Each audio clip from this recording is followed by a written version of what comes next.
Follow us on social media, Twitter and Instagram. Subscribe on YouTube. Don't forget to like.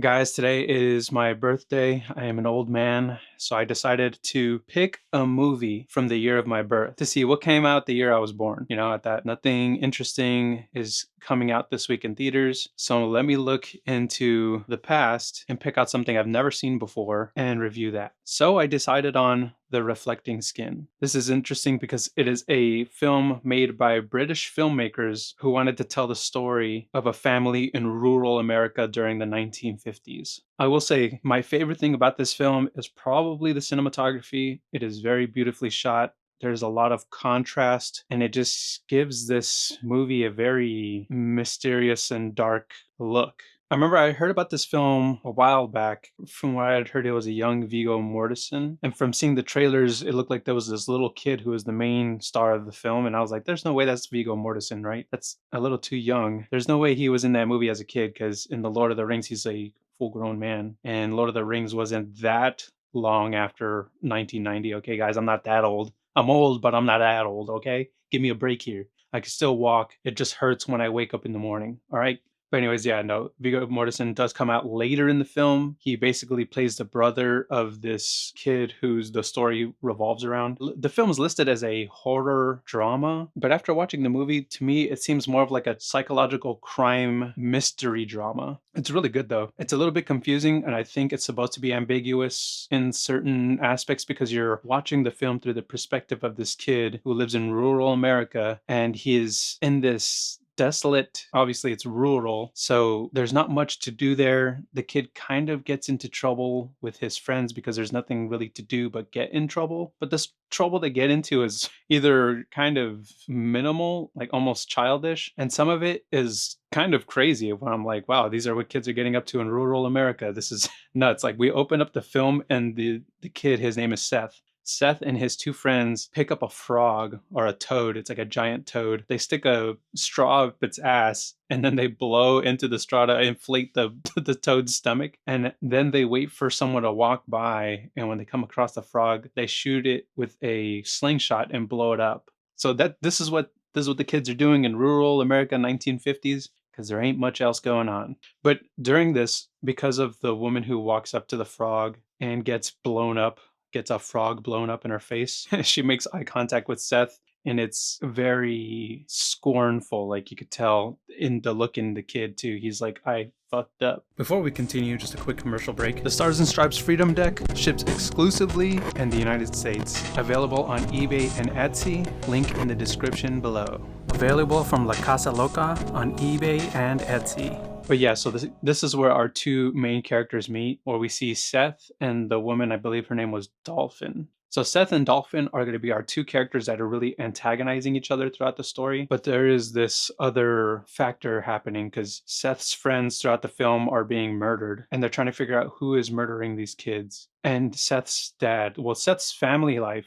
So let me rewind a bit. Seth's life at home, his family has a gas station. It's like a 2-pump gas station, and this is how they make their living. However, Seth's mother and father are two crazy characters, okay? His mom is just a straight up psychopath. She like waterboards him at some point in the film.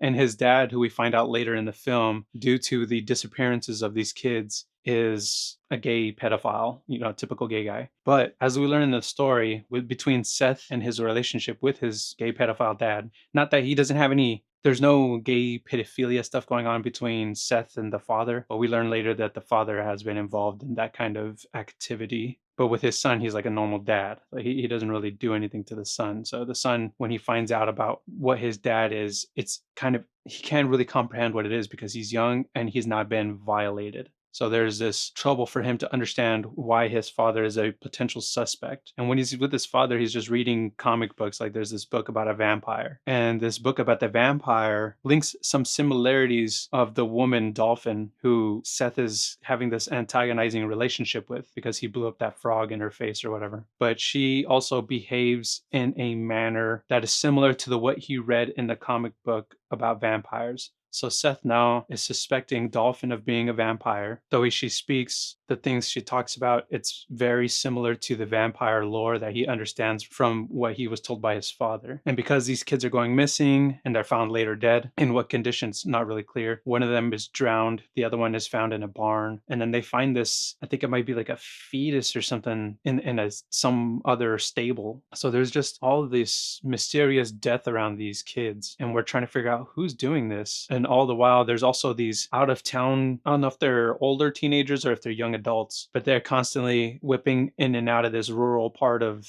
whatever town they're in. And at some point, we even see them kidnap one of the kids. And they're very I mean, I feel like the crime is pretty much solved there. Like, we know these guys are some shady, shisty individuals, but because their appearances are so rare in the film, it's not clear what they're doing. I mean, in my mind, I'm concluding that they are the criminals, and I think it's very obvious that they are the ones committing these crimes. But because we get so little information on them, it kind of lets your imagination run wild with what's happening. And what they do really good at is, because the actual criminals, those guys in the nice fancy car, the young teen or the young adult, old teen, whatever the hell they are, because their appearance is so rare in the film, and whenever they do appear, they do have a very sinister presence about them. But in between all of that, between Seth and Dolphin, and when Viggo Mortensen actually makes his appearance in the film, we got the sheriff who's trying to figure out what's happening with these murders. It's all very difficult to figure out because you're watching this movie through the perspective of this child, Seth. You start to wonder, wow, is Dolphin really a vampire? She might actually be a vampire because of